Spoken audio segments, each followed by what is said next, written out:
Friends, welcome to my channel success fiber classes. आप सब कैसे हैं? आई होप सो आप सभी अच्छे होंगे। तो एसटेट टीजीटी साइंस में मैंने टिश्यू टॉपिक शुरू करा रखा है। तो आज जो मैं लेकर आई हूँ वीडियो नंबर 4 है, इसमें रहेगी। इसमें मैं सिंपल एपिथेलियल टिश्यू और उसके टाइप्स को कवर कराऊंगी।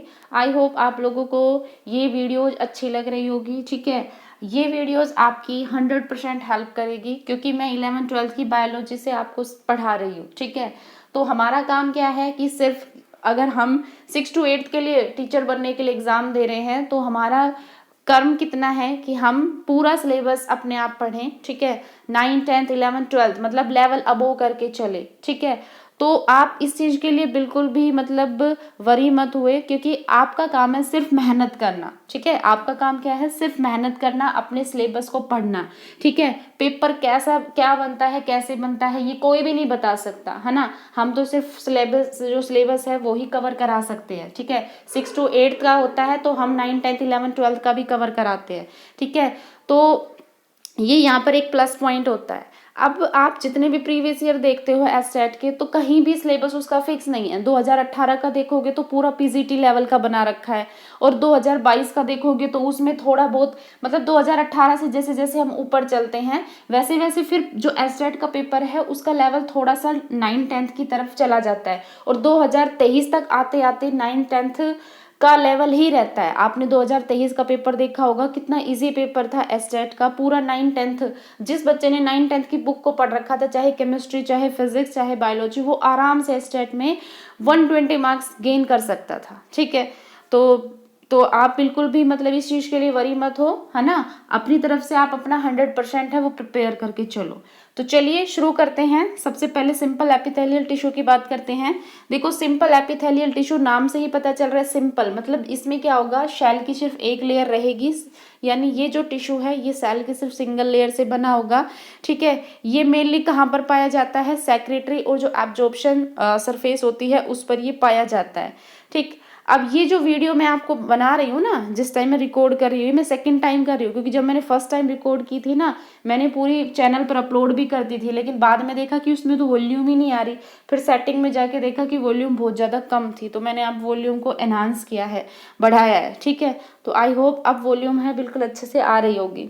तो सबसे पहला टाइप इसका बनता है कौन सा? स्क्वामोस। स्क्वामोस एपिथेलिया क्या होता है? देखो, एक तो ये बहुत ज़्यादा थिन होता है और इसकी सरफेस बहुत ज़्यादा सॉफ्ट होती है। ठीक है, जो हमारी बॉडी की प्रोटेक्टिव शील्ड होती है ना, है ना, जो प्रोटेक्टिव शील्ड होती है हमारी बॉडी की, वो इसी टिश्यू की सेल से बनी होती है। ठीक, उसके बाद कहाँ पर ये पाया जाता है? देखो, स्किन हो गया, जो हमारी माउथ की लाइनिंग हो गई, जो एलोवेली हो गई, जो हमारी टंग हो गई, जो ब्लड वेसल्स हो गया, ओसोफेगस। ओसोफेगस क्या होता है? जो फूड पाइप होती है ना।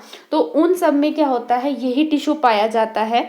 और इसमें क्या होता है, ये जो एपिथेलियल जो टिश्यू है, इसकी जो शेल होती है उसमें एक बॉडी कैविटी होती है ना, जिसको हम बोलते हैं मेसोथेलियम। ठीक, और कहाँ पाया जाता है? ये जो हमारी लंग्स होती है उसकी जो एयर शेल होती है, ठीक है, किडनी का जो बोमन कैप्सूल है, और जो ओरल कैविटी है ना, जो आउटर मोस्ट लेयर होती है किसकी, जो फ्रॉग की स्किन होती है उसकी जो आउटर मोस्ट लेयर होती है वो इसी शेल की बनी होती है, इसी टिश्यू की बनी होती है। और सबसे जो इम्पोर्टेंट इसका पॉइंट है, ये क्या करता है? गैसेस की एक्सचेंज में हेल्प करता है। कौन? स्क्वामोस एपिथेलियम टिश्यू। ठीक है, तो ये था हमारा स्क्वामोस। उसके बाद फिर हम चलते हैं क्यूबोइडल पे। क्यूबोइडल का काम क्या होता है? देखो, क्यूबोइडल क्या करता है, एक तो हमारी बॉडी को मैकेनिकल सपोर्ट प्रोवाइड कराने का काम करता है। दूसरा क्या करता है, ये जो भी प्रोटेक्शन का काम होता है, सेक्रिएशन का काम होता है, एब्जॉर्प्शन हो गया, एक्सक्रीशन हो गया, तो इन सब में ये हेल्प करता है। ठीक है, अब बात आती है कि ये पाया कहाँ जाता है। देखो, एक तो किडनी की लाइनिंग में ये पाया जाता है, एक जो हमारी सलाइवरी ग्लैंड होती है उसमें पाया जाता है, जो यूरेथ्रा होता है उसमें पाया जाता है, जो थायराइड ग्लैंड होती है वहाँ पर पाया जाता है। और सबसे बड़ी जो चीज़ होती है क्या, कि जो क्यूबोइडल होता है इसका जो न्यूक्लियस होता है वो स्पैरिकल होता है। ठीक है, जबकि जो स्क्वामोस था उसका जो न्यूक्लियस था वो कैसा था? फ्लैट। ठीक है, तो ये चीज़ आप नोट कर लेना, मैंने शायद उसमें नोट नहीं कर रखी। उसके बाद फिर हम चलते हैं नेक्स्ट टाइप जो कि है कोलमर एपिथेलियल टिश्यू। देखो कहाँ पाया जाता है, स्टमक में पाया जाता है, ठीक है। जो इंटेस्टाइन होता है उसमें पाया जाता है और जो एलोवेली होती है उसके अंदर ये पाया जाता है, ठीक है। क्या काम करता है ये, जो बाउल होती है मतलब जो इंटेस्टाइन होती है उसका जो अंदर वाला पार्ट है उसको फॉर्म करने का काम करता है, ठीक है। और हमें पता है इंटेस्टाइन में क्या होता है, फूड का एब्जॉर्प्शन होता है ना। और कहाँ के काम करता है ये, मेनली ये एब्जॉर्प्शन और सेक्रिएशन का काम करता है, ठीक है। तो ये जो चैप्टर है ना मतलब ऐसा है, बहुत ज़्यादा बोरिंग भी है ना, क्योंकि इसमें ना बहुत ज़्यादा ही मतलब रटने वाली चीज़ है, तो थोड़ा सा ना मतलब इसको आप बार बार पढ़े तो चीज़ें जल्दी याद होगी। उसके बाद फिर हम चलते हैं नेक्स्ट वाला जो कि है सिलिएटेड एपिथेलियम टिश्यू। कहाँ पर पाया जाता है, देखो ये रेस्पिरेटरी ट्रैक्ट होती है उसमें पाया जाता है, जो हमारी माउथ की कैविटी होती है, जो हमारा ब्रेन होता है, जो हमारा स्पाइनल कोड होता है, जो फैलोपियन ट्यूब होती है जहाँ पर फर्टिलाइजेशन होता है ना, तो वहाँ पर ये पाया जाता है। काम क्या होता है, यूरिन का कंडक्शन कराता है। जो सेरेब्रोस्पैइनल फ्लूइड होता है कहाँ होता है, ब्रेन के अंदर होता है। और जो मकस होता है उन सब के कंडक्शन में ये क्या करता है, हेल्प करता है। अब बात आती है कि इसका न्यूक्लियस कैसा होता है, तो इसका जो न्यूक्लियस होता है बिल्कुल क्लियर होता है, ठीक है। और क्या क्या फॉर्म करता है, ये जो किडनी की जो रेनल ट्यूबल्स होती है उसका जो इनर लेयर है वो ये फॉर्म करता है, ठीक है। तो ये हमारा कौन सा था, सिलिएटेड। उसके बाद फिर नेक्स्ट आता है हमारा ग्लैंडुलर एपिथेलियम टिश्यू। क्या होता है, देखो ये वो कोलमर एपिथेलियम होता है जो किसी स्पेशल जूस या कोई स्पेशल हार्मोन्स है उसके लिए ये क्या करता है, उसके सेक्रिएशन के लिए ये स्पेशलाइज होता है, इसलिए हम इसको क्या बोलते हैं, ग्लैंडुलर एपिथेलियम टिश्यू।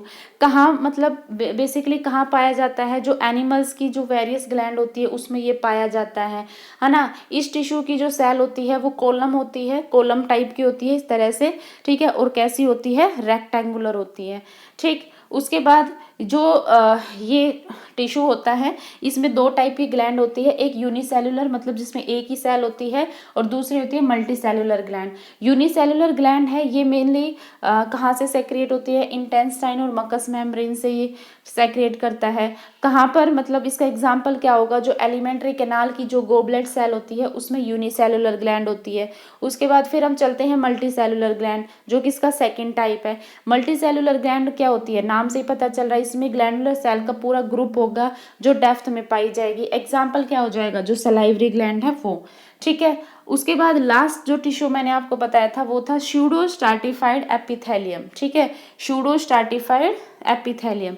अब इसका काम क्या होता है, देखो सबसे पहले तो ये टिश्यू पाया कहाँ जाता है, जो हमारी लार्ज डक्ट होती है, कुछ ग्लैंड्स होती है उसकी जो लार्ज डक्ट होती है, जैसे कौन कौन सी ग्लैंड, सलाइवरी ग्लैंड हो गया, यूरिथ्रा हो गया जो मेल और फीमेल दोनों का, और जो ओल्फैक्टरी मकोसा हो गया उसमें ये पाया जाता है।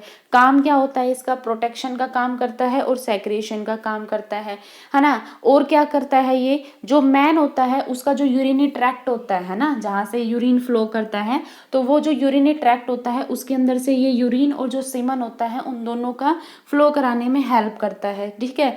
दूसरा इसका काम क्या होता है, गट से और विंड पाइप मतलब गट से और जो हमारी विंड पाइप होती है, ठीक है, जो ट्रैकिया होती है वहां तक ये क्या कराता है, एयर का फ्लो कराता है, ठीक है। तो ये था हमारा सिंपल एपिथेलियल टिश्यू है ना, और उसके टाइप्स। आई होप आप लोगों को ये वीडियो अच्छी लग रही है। वीडियो अच्छी लग रही है तो चैनल को ज़्यादा से ज़्यादा लाइक कीजिए, शेयर कीजिए, सब्सक्राइब कीजिए। कल एनिमल टिश्यू का जो दूसरा पार्ट है वो कराऊंगी, ठीक है, और कनेक्टिव टिश्यू है वो भी हम कवर करेंगे। आई होप आप लोगों को ये वीडियो अच्छी लगी। So thank you very much.